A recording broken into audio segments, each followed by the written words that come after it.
السلام علیکم ورحمۃ اللہ وبرکاتہ۔ مفتی صاحب، آپ کی بارگاہ میں عرض ہے کہ ایک دوست ادھر میرے پاس آئے ہیں، وہ یہ بتا رہے ہیں کہ 4 سال تقریباً ہو گئے میری شادی ہوئی کو، اور ہمارا میاں بیوی کا آپس میں کوئی معاملات بہتر نہیں ہے، گھر میں کوئی نہ کوئی مسئلہ بنتا ہے، ناراض ہو کے چلی جاتی ہے، میں پھر لے آتا ہوں، پھر 5-6 مہینے رہتی ہے، پھر واپس چلی جاتی کسی بات پہ ناراض ہو کر۔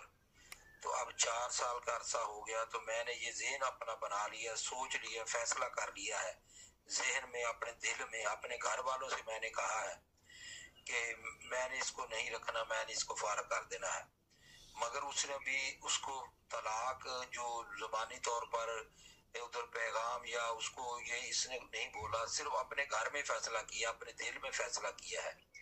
اب آپ کی بارگاہ میں یہ عرض ہے کہ کیا یہ شرعی طور پر طلاق واقع ہوئی ہے یا نہیں ہوئی ہے؟ دوسرا، یہ اس آدمی کا نام ہے اللہ لوگ، تو اللہ لوگ یہ کہتے ہیں کہ مجھے ایک دن خواب آیا ہے کہ اب وہ مجھ پر حرام ہو چکی ہے۔ آیا کہ خواب کا ایسا آنا اور جو میں نے آپ کو ان کا واقعہ سنایا، اس میں شریعت کی روح سے کیا ہونا چاہیے؟ یہ طلاق ہوئی یا نہیں ہوئی؟ جو ان کو خواب آیا اس کی کیا حقیقت ہے؟ السلام علیکم ورحمۃ اللہ وبرکاتہ۔ تحقیق کر کے اس واقعے کی پھر مجھے شام تک، جب تک آسانی سے آپ ہو سکے، مجھے واپس اطلاع دینا۔ السلام علیکم ورحمۃ اللہ وبرکاتہ۔ وعلیکم السلام ورحمۃ اللہ وبرکاتہ۔ طلاق کا حق خامد کو ہے، خامد طلاق دے گا تو طلاق واقع ہوگی، ویسے تو طلاق واقع نہیں ہوگی۔ اب جو صورت آپ نے سوال میں بیان کی ہے، اس میں خامد ابھی ارادہ بنا رہا ہے، طلاق دے نہیں رہا۔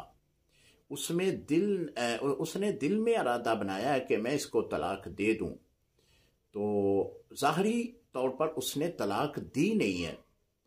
جب طلاق دی نہیں ہے تو طلاق واقع نہیں ہوئی، طلاق دے گا تو طلاق واقع ہوگی۔